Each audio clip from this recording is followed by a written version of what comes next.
ಸಂಸಾರ ಸರಿಗಮ second part. Nomination ಮಾಡಿ ಬಂದೆ. ಯಾವನ್ ಏನು ಮಾಡ್ತಾನೋ ಮಾಡಲಿ, ಆಮೇಲಿದೆ ಅವ್ರಿಗೆಲ್ಲ ಹಬ್ಬ, ಮಾರಿ ಹಬ್ಬ. ಅಶ್ವಣ್ಣ ಪೊಲೀಸ್ ಸ್ಟೇಷನ್ಗೆ ಲಾರಿ ವಿಷಯಕ್ಕೆ ಬಿಟ್ಟು ಬೇರೆ ವಿಷಯಕ್ಕೆ ಹೋಗಿರಲಿಲ್ಲ. ಹೆಂಡತಿ ಬಲವಂತ ಮಾಡಿ ಕಳಿಸಿದಳು. ಅವನ ಮೇಲೆ ಸುಮ್ಮನೆ ಕಂಪ್ಲೇಂಟ್ ಕೊಟ್ಟು ಬಂದ್ರಿ, ಅವ್ನು ನಿಲ್ಲೋಕೆ ಅನುಮತಿ ಕೊಡಲ್ಲ. ಸರಿ, ನಿನ್ನ ಅವನ ದ್ವೇಷದಲ್ಲಿ ಏನೇನು ಮಾಡ್ತೀರೋ ಮಾಡ್ರಿ.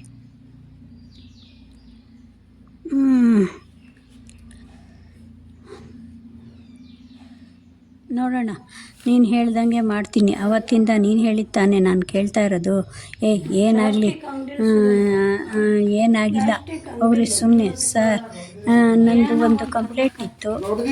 ಅಯ್ಯೋ, ನೀವು ಬರೋದೇ ಅಪರೂಪ. ಬನ್ನಿ ಇನ್ಸ್ಪೆಕ್ಟರ್, ಚೆನ್ನಾಗಿ ಮಾತಾಡಿಸಿ ವಿಷಯ ತಿಳಿದುಕೊಂಡು. ರೀ, ಇದು ಬೇಡ, ಅವನು ಸರಿ ಇಲ್ಲ. ಅವನ ಏರಿಯಾದವರು ಸಪೋರ್ಟ್ ಇದೆ ಅವ್ರಿಗೆಲ್ಲ. ಅವನು ಇದ್ದರೆ ಅವ್ರ ಕೆಲಸಗಳು ಆಗೋದು, ಇಲ್ಲದೆ ಹೋದರೆ ಏನೂ ನಡೆಯಲ್ಲ. ಏರಿಯಾದವ್ರಿಗೆ ಅವನಿದ್ರೆ ತಾನೇ ಬೇಕು.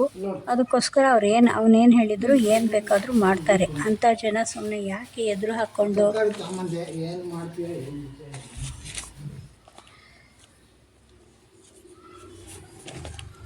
ಬೇಡ ಅಂತೀರಾ? ಅದು ಸುಮ್ಮನೆ ಬೇಡ. ಕೆಸರು ಮೇಲೆ ನೀವು ಯಾಕೆ ಕಲ್ಲು ಹೊಡಿತೀರಾ ಅಂತ ಹೇಳಿ ಕಳಿಸಿದರು ಮನೆಗೆ. ಯಾಕಂದರೆ ಅವನು ಪೊಲೀಸ್ ಏಟಿಗೂ ಹೆದರಲ್ಲ ಅಂತ ಗೊತ್ತು. ಅವನು ಬಂದು ಹೆಂಡತಿ ಹೇಳಿದಾಗ, ಬಿಡ್ರಿ, ನೀವೊಬ್ಬರು ಆ ಹೇತ್ಲಾಂಡಿಗೆ ಹೆದರ್ತೀರ, ಮುಟ್ಟಿದ್ರೆ ಬೀಳೋ ಹಾಗಿದ್ದಾನೆ. ಹೋಗು, ಅವನ ಹತ್ತಿರ ನೀನೇ ಜಗಳ ಆಡು. ಸರಿ, ಟೈಮ್ ಬಿದ್ದರೆ ನಾನು ಏನು ಮಾಡಬೇಕು ಮಾಡ್ತೀನಿ. ಮಗನ ಕರೆದುಕೊಂಡು ಹೋಗಿ ಅವಳು ಎಲ್ಲರದರಿಗೆ ನಾಮಿನೇಷನ್ ಫೈಲ್ ಮಾಡಿ ಬಂದಳು. ನಿಮ್ಮ ಕೈಲಂತೂ ಏನೂ ಮಾಡೋಕ್ಕಾಗಲ್ಲ, ಅವ್ರು ಹೇಳ್ದಂಗೆ ಬಿಡ್ತೀರಾ. ಆದರೆ ನಾನು ಸುಮ್ಮನೆ ಇರಲಿಲ್ಲ. ಅದಕ್ಕೆ ನೋಡಿರಿ ಏನು ಮಾಡ್ತೀನಿ ಅಂತ ಹೇಳಿ ನಾಮಿನೇಷನ್ ಫೈಲ್ ಮಾಡಿ ಬಂದೇ ಬಿಟ್ಟಳು. ವಾರ್ಡ್ಗಳು, ತಾಲೂಕ್ ಪಂಚಾಯತಿ ಎಲೆಕ್ಷನ್ನು, ಇದರಲ್ಲಿ ಗೆದ್ದರೆ ಸಲೀಸಾಗಿ ಜಿಲ್ಲಾ ಪಂಚಾಯತಿಗೆ ಆಯ್ಕೆ ಆಗೋದು ಸುಲಭ ಆಗ್ತಿತ್ತು. ಅವನ ಹತ್ತಿರ ದುಡ್ಡಿಲ್ಲ. ಮನೆಗೆ ಹೋಗಿ, ಅಕ್ಕ, ಇದೊಂದು ಸಾರಿ ಗೆಲ್ಲಿಸಿ ಬಿಡಿ, ನಿಮ್ಮ ಪಾದ ತೆಗೆದು ನನ್ನ ತಲೆ ಮೇಲೆ ಇಟ್ಕೋತೀನಿ. ಹಾಗೆ ಹೀಗೆ ಮಾತಾಡಿ, ಏನಪ್ಪ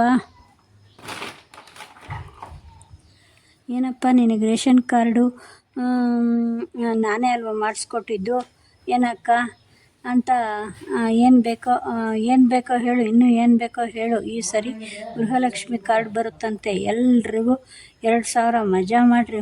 ಕಣಣ್ಣ, ನೀನು ಇಲ್ಲದೆ ಹೋದರೆ ನಮಗೆ ಕಷ್ಟ ಆಯ್ತದೆ. ಹೆಂಗೋ ಮಾಡಿ ಮಾಡಿಸ್ತೀಯ. ಎಲ್ಲ ಅಂಗಡಿಗಳಿಗೆ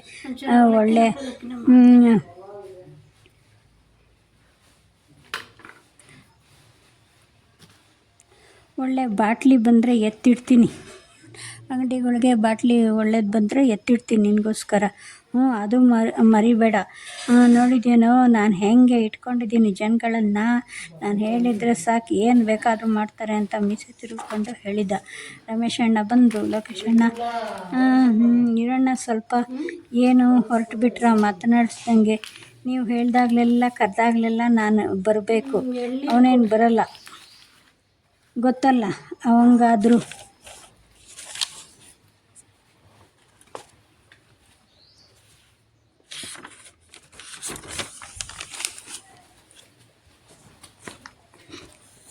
ಇಲ್ಲಯ್ಯ, ನಿಂಗೆ ನಮ್ಮ ಓಟು ಅಂದಾಗ ಅದಿರಲಿ, ಒಂದು 500 ತಳ್ಳಿ ಆಮೇಲೆ ಲೆಕ್ಕಾಚಾರ ಮಾಡ್ಕೊಳ್ಳೋಣ.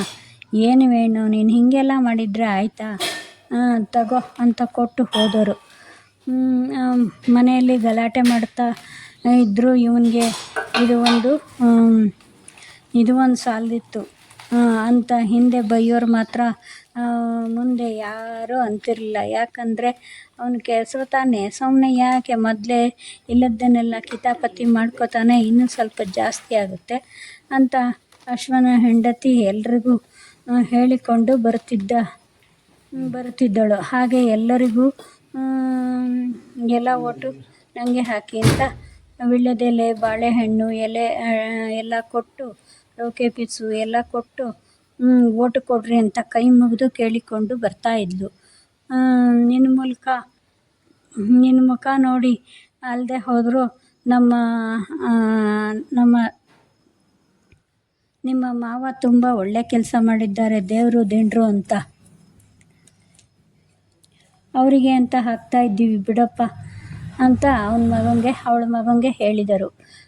ಬಿಡಪ್ಪ ಅಂತ ಕೆಲವರು ಹೇಳಿದ್ರು. ಕೆಲವರು ಎದುರುಗಡೆನೆ ಬಂದು ನಿಮ್ಮಂಥವ್ರಿಗೆಲ್ಲ ಯಾಕೆ ಜಗಳ ಆಡಿದರೆ ಏನಾದರೂ ಸ್ಟೇಷನಿಗೆ ಬಂದು ಕರ್ಕೊಂಡೋಗ್ತೀರಾ, ಇಲ್ಲ ಏನಾದ್ರು ಮಾಡ್ತೀರಾ, ಹಾಗೆ ಹೀಗೆ ಮಾತನಾಡುತ್ತಿದ್ದರು. 8-10 ಜನ ನಿಂತಿದ್ದರು ಎಲೆಕ್ಷನ್ಗೆ. ನೋಡು, ಆ ನೀಲಿ ಸೀರೆ ಉಟ್ಕೊಂಡು ಗಂಟು ಹಾಕ್ಕೊಂಡು ಹೂ ಮುಡ್ಕೊಂಡು ಅವಳು ಎಲ್ಲರ ಹತ್ರ ಹೋಗಿ ಸ್ವಲ್ಪ ಅವಳ ಹತ್ರ ಹೋಗ್ಬಿಟ್ಟು, ಆ ನೀಲಿ ಸೀರೆ ಉಟ್ಕೊಂಡಿದ್ದಾಳಲ್ಲ ಅವಳ ಹತ್ರ ಹೋಗ್ಬಿಟ್ಟು ಸ್ವಲ್ಪ ಚುಡಾಯಿಸು.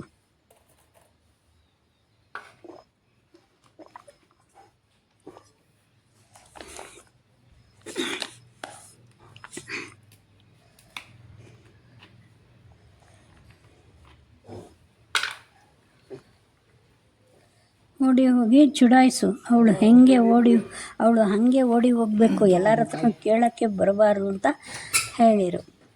ಕ್ಯಾನ್ವಾಸಿಗೆ ಬರಬಾರ್ದು ಅಂದಾಗ ಹಿಂಗೇನಾ ಅಂತ ಅವನ ಕೈಗೆ 30 ರೂಪಾಯಿ 20 ರೂಪಾಯಿ ಕೊಟ್ಬಿಟ್ಟು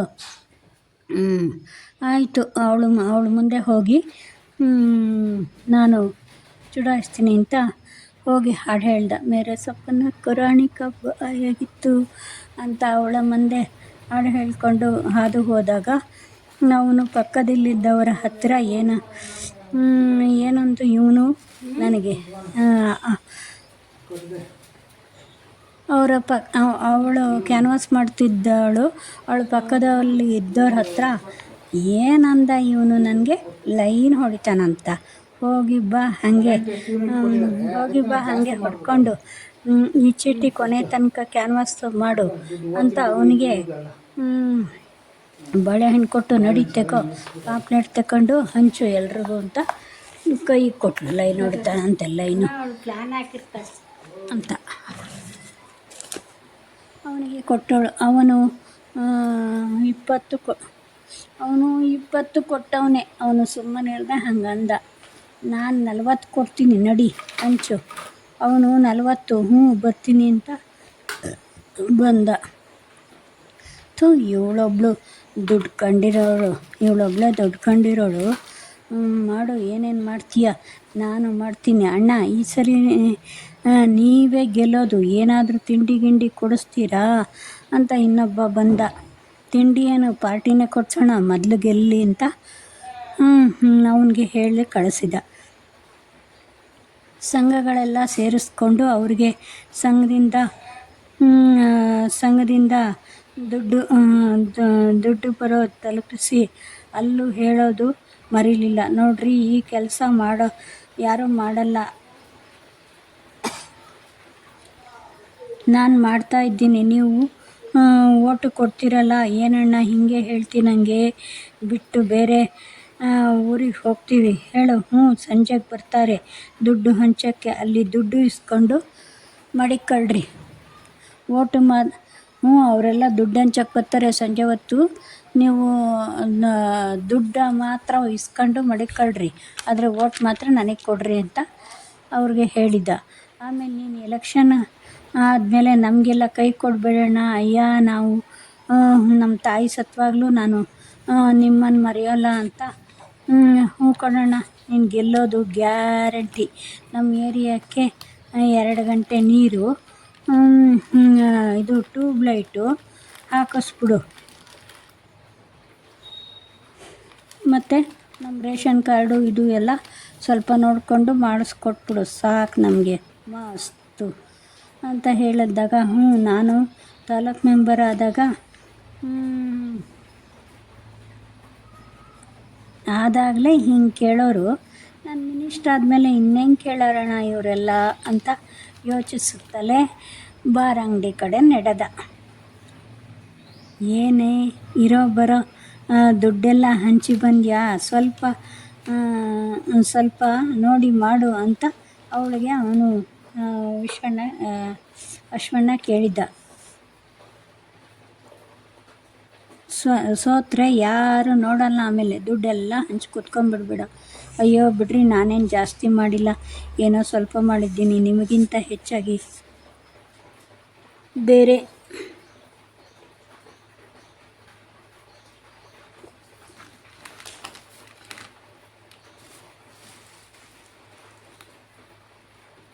ಓಟಿಗಿಂತ ಹೆಚ್ಚಾಗಿ ಬೇರೆ ನಿಮ್ಮ ಫ್ರೆಂಡ್ ಇದ್ದಾರಲ್ಲ ಅವರೇ ಜಾಸ್ತಿ ಖರ್ಚು ಮಾಡ್ತಾರಂತೆ, ಗೊತ್ತಾ? ನಾಳೆಗೆ ನಿಮ್ಮ ಫ್ರೆಂಡ್ಸೇ ಚೆನ್ನಾಗಿ ನನಗೋಸ್ಕರ ಖರ್ಚು ಮಾಡ್ತಾವ್ರೆ. ನಾಳೆ ನಾನು ಗೆದ್ದರೆ ಅವ್ರಿಗೆ ಎಲ್ಲ ಏನು ಬೇಕೋ ಅದು ಕೆಲಸಗಳು ಮಾಡಿಸ್ಕೋಬೋದು ಅಂತ.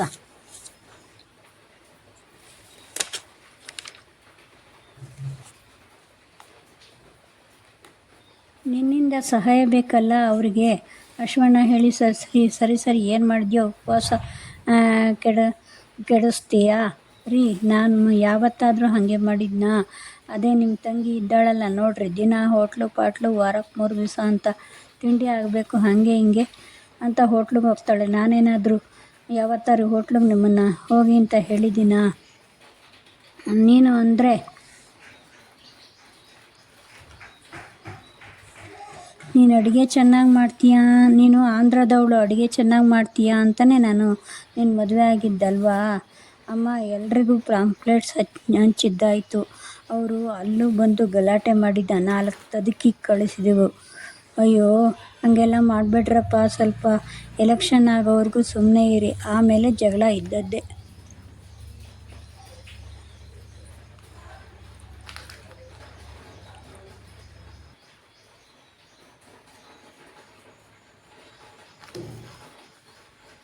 ಅವನು ಬಾಟ್ಲು ತಂದು ಹಂಚ್ತಾ ಇದ್ದಾನಂತೆ. ಇವತ್ತು ಒಂದು ರಾತ್ರಿ ಸರಿಯಾಗಿ ಯಾರು ಏನು ಟರ್ನ್ ಆಗಬಾರ್ದು, ಹಾಗೆ ನೋಡ್ಕೋಬೇಕು. ಅಮ್ಮ ನಮಗೆಲ್ಲ ಗೊತ್ತು, ನೀನು ಸುಮ್ಮನೆ ಇರು. ನಾಳೆ ಸ್ಟೈಲಾಗಿ ಅಲ್ಲಿ ಕುಂತ್ಕೊಂಡಿರೋ ಸಾಕು, ನಾವು ನೋಡ್ಕೋತೀವಿ. ನೀನು ಜಾಸ್ತಿ ಜಗಳ ಆಡೋಕ್ಕೆ ಹೋಗಬೇಡ. ಇಂಥವ್ರಿಗೆಲ್ಲ ಸಪೋರ್ಟ್ ಇರಬೇಕು. ಸಪೋರ್ಟ್ ಇದ್ದರೂ ಎಲ್ಲ ಗುಂಪುಗೂಡಿಕೊಂಡು ಅವರವರೇ ಮಾತಾಡ್ತಾರೆ, ಆಮೇಲೆ ಅವರವರೇ ನೋಡ್ಕೋತಾರೆ. ಆದರೆ ಯಾರು ಸಪೋರ್ಟು ಇಲ್ಲದವ್ರಿಗೆ ಮಾಡಿದರೆ ಅವರು ಸಪೋರ್ಟ್ ಇದ್ದವ್ರಿಗೆ ಮಾಡಿದರೆ ನೀವು ಸಪೋರ್ಟ್ ಇದ್ದವ್ರು ಅವರವರೇ ಮಾಡ್ಕೊಂಡು ಅವರವರೇ ನೋಡ್ಕೋತಾರೆ ವ್ಯವಹಾರ ಎಲ್ಲ. ಅದೇ ಸಪೋರ್ಟ್ ಇಲ್ಲದವ್ರಿಗೆ ಮಾಡಿದರೆ ನೀವೇ ಮುಂದೆ ನಿಂತ್ಕೊಂಡ್ರೆ ಅವ್ರು ನಿಮಗೆ ಮಾಡ್ತಾರೆ ಅಷ್ಟೇ, ಕೈ ಬಿಡಲ್ಲ. ಇದು ಸಾಮಾನ್ಯವಾಗಿ ನಡೆಯೋದು. ಸರಿ ಬೇಗ ಬಂದು ತಿಂಡಿ ತಿಂದು ತಿಂಡಿ ತಿಂತೀಯೋ ಬಿಡ್ತೀಯೋ? ತಿಂಡಿನೂ ಬೇಡ, ಏನೂ ಬೇಡ, ಬಾ. ಅಲ್ಲಿ ಆಗಲೇ ಒಂದು ಓಟು ಶುರುವಾಗಿದೆ. ಏನು ಮಾಡೋಕ್ಕೋ? ರಾತ್ರಿ ಅಷ್ಟೊಂದು ಕುಡಿಯೋಕ್ಕೆ ಕೊಟ್ಟಿದ್ದಂತೆ ಅವನು. ನಾವೇನು ಕಡಿಮೆ? ನಾವು ಕೊಡೋಷ್ಟು ಕೊಡಿಸಿದ್ದೀವಿ. ಬಾ, ಎಲ್ಲ ಗೊತ್ತು ನಮಗೆ, ನಾವೇನು ಮಾಡಬೇಕು ಅಂತ. ನೀನು ಬೇಗ ಬಂದು ಅಲ್ಲಿ ಕೂತ್ಕೊ ಬಾ, ಓಟು ಆಗಲೇ ಶುರುವಾಗಿದೆ. ಅವನು ಮಾಡಿದ ಮೇಲೆ ಬಿಡ್ತೀವ? ಅಯ್ಯೋ ರಾಮ, ನಮ್ಮ ಆಚಾರ ಎಲ್ಲ ಕೆಡಿಸ್ಬಿಡ್ತೀರಲ್ರು. ಎಲೆಕ್ಷನ್ ನಿನ್ನ ಆಚಾರ ನೀನು ಎಲೆಕ್ಷನಿಗೆ ನಿಂತಾಗಲೇ ಕೆಟ್ಟೋಯ್ತು. ಅಮ್ಮ ಬಾ, ಬೇಗ ಕಾರ್ ಹತ್ತು, ಹೋಟೆಲ್ನಲ್ಲಿ ತಿನ್ನುವಂತೆ. ಆಗಲೇ ಸರ್ ಎಲ್ಲರೂ ಕ್ಯೂ ನಿಂತಿದ್ದರು ವೋಟ್ ಮಾಡೋದಕ್ಕೆ. ಅವನು ಕೈ ಮುಗಿತಿದ್ದ. ಅಕ್ಕ ತಂಗಿಯಮ್ಮ ಅವರನ್ನು ಮಾತನಾಡಿಸ್ತಾ ಬಿಳಿ ಪಂಚೆ ಶಲ್ಯ ಹಾಕ್ಕೊಂಡು ಬಂದಿದ್ದ. ಹೀಗೆ ಇದ್ದರೆ ಯಾರು ಬೇಡ ಅಂತಾರೆ? ದಿನ ಎಲೆಕ್ಷನ್ ಮುಗಿದು ರಿಸಲ್ಟ್ ಬಂದಿದ್ದೇ ತಡ. ಮನೇಲಿದ್ದ ಅವ್ರನ್ನೆಲ್ಲ ಮೊದಲು ಬೈದು ಏರಿಯಾದವ್ರನ್ನೆಲ್ಲ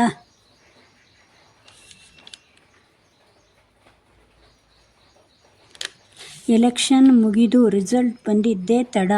ಮನೇಲಿದ್ದವ್ರನ್ನೆಲ್ಲ ಮೊದಲು ಬೈದು, ಆಮೇಲೆ ಏರಿಯಾದವ್ರನ್ನೆಲ್ಲ ಬೈದು, ಕೊನೆಗೆ ಇನ್ನು 2 ಬಾಟ್ಲ್ ಹಾಕಿ ಸೀದಾ ಅಶ್ವಿನ್ ಮನೆ ಕಡೆ ಹೊರಟ ವೇಣು. ಎಲೆಕ್ಷನ್ ಮುಗಿದೋಯ್ತು, ರಿಸಲ್ಟು ಬಂತು. ಹೊರಕ್ಕೆ ಅವ್ರ ಮನೆ ಮುಂದೆ ಹೋಗ್ಬಿಟ್ಟು ನನ್ನ ಮನೆ ಹಾಳು ಮಾಡಿ ನಿನ್ನ ಮನೆ ಉದ್ಧಾರ ಮಾಡಿಕೊಂಡು ಎಲೆಕ್ಷನಲ್ಲಿ ಗೆಲ್ಲಿಸ್ಬಿಟ್ಯಾ ಅವಳನ್ನ? ಬಾ ಹೊರಕ್ಕೆ. ನೀ ಹೆಂಗೆ ಹೊರಗೆ ತಿರುಗ್ತೀಯ ನಾನು ನೋಡ್ತೀನಿ. ಆ ಪಂಚಾಯ್ತಿ ಹೋಗೋ ಮುಖ ನೋಡೆ ನಿಂದು.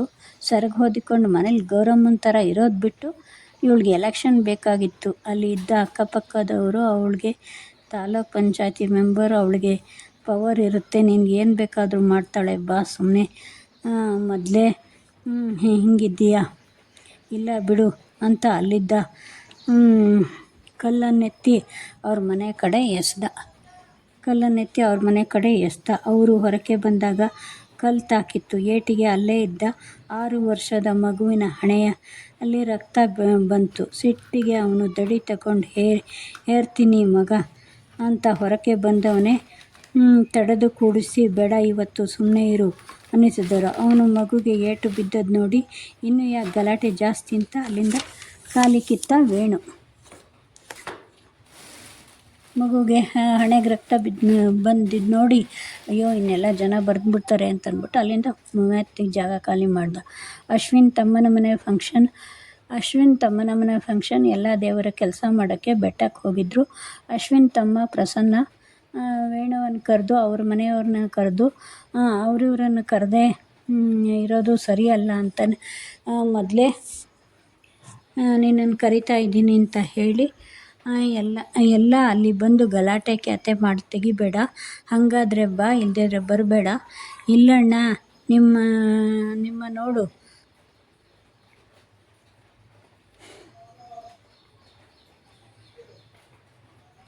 ನಿಮ್ಮ ಅಣ್ಣ ಅವ್ರ ಮನೆದಲ್ವಲ್ಲ. ನೀನಂದರೆ ನನಗೆ ತುಂಬ ಗೌರವ ಇದೆ. ನೀನೇ ತಾನೇ ನನ್ನ ಸ್ಟೇಷನಿಂದ ಬಿಡಿಸ್ತೀಯಾ. ಅವನ ಲಾರಿಗೆ ಯಾವುದು ಕೊಡಲ್ಲ. ನಿನಗೆ ಹೇಳ್ತೀನಿ ಬಿಡಣ್ಣ ಅಂತ ಅವನಿಗೆ ಒಳ್ಳೆ ಮಾತಾಡಿದ. ಸರಿ ನೋಡ್ತೀನಿ, ಬಾಟ್ಲ ಹಾಕಿದ್ದಾನ ಅಷ್ಟೇ. ಬಾಟ್ಲೆನಾರೆ ಹಾಕ್ಕೊಂಡು ಬಂದರೆ ನಿನಗೆ ಅಷ್ಟೇ. ಸ್ವಲ್ಪ ಗೌರವವಾಗಿರು, ಜಗಳ ಆಡಬೇಡ. ಭಜನೆ ಹಾಡು ಆಡೋರು ಆಡ್ತಾಯಿದ್ರು, ಅಡುಗೆ ಮಾಡೋರು ಮಾಡ್ತಾಯಿದ್ರು. ಪುಳಿಯೋಗರೆ ವಾಸನೆ ಹೊಡಿತಿತ್ತು, ಪಾಯಸ ಎಲ್ಲ ರೆಡಿ ಆಗ್ತಿತ್ತು. ತಿಂಡಿ ತಿನ್ನೋರು ತಿಂತಾಯಿದ್ರು. ಅವರೆಕಾಳು ಉಪ್ಪಿಟ್ಟು, ಉಪ್ಪಿನಕಾಯಿ ತುಂಬ ಚೆನ್ನಾಗಿದೆ ಅಂತ ತಿಂತಾಯಿದ್ರು. ವೇಣುನು ಎಲ್ಲರ ಜೊತೆ ನಗ್ತಾ ಕುಳಿತುಕೊಂಡು ತಿಂತಾಯಿದ್ದ. ಅಕ್ಕ ನೀನು ಏನು ಹೇಳು, ನಾವು ಎಲ್ಲ ಮಾಡಿದವ್ರಿಗೆ ಎಲ್ಲ ದ್ಯಾವ್ರಿಗೆ ಹೋಗಿ ಬಂದರೂ ಇಲ್ಲಿ ಬಂದು ಊಟ ಮಾಡಿದಂತೆ ಆಗಲ್ಲ, ದೇವ್ರು ನೋಡ್ದಂಗೆ ಆಗಲ್ಲ. ಏನು ಹೇಳ್ತಿ, ನನ್ನ ಮಾತು ಸರಿನಾ ಅಲ್ವಾ ಅಕ್ಕ ಅಂತ ಕೇಳ್ತಾ ಇದ್ದ. ಕಣಪ್ಪ, ನೀನು ಬಂಗಾರನೆಯ ಕುಡಿದೇ ಹೋದರೆ. ಆದರೆ ನಿನ್ನೊಳಗೆ ಪರಮಾತ್ಮ ಇಳಿದ್ಬಿಟ್ರೆ ಮಾತ್ರ ನೀನು ಬೇಕುಪ್ಪ ಆಗಿಬಿಡ್ತೀಯ. ಹಿಂದೆ ಮಾತಾಡ್ತಾ ಇದ್ದವರು ಕುಳಿತವರು ಅವನನ್ನು ನೋಡಿ ಅಂತಾನೆ ಅವನ ಬಗ್ಗೆ ಹೇಳ್ತಾನೆ ತಿಂಡಿ ಮುಗಿಸಿದರು. ಏಯ್ ವೇಣು, ನಾವೆಲ್ಲ ದೇವ್ರಿಗೆ ದೊಡ್ಡೆಡೆ ಸೇವೆ ಹಾಕ್ಸೋಕೆ ಹೋಗ್ತಾ ಇದ್ದೀವಿ. ನೀನು ಇದನ್ನು ತಗೊಂಡು ಬಾ, ಬೆಟ್ಟದ ಮೇಲೆ ಗೋಪುರದ ಮೇಲೆ ಇರೋ ದೇವ್ರಿಗೆ ಪೂಜೆ ಮಾಡಿಸ್ಕೊಂಡು ಬಾ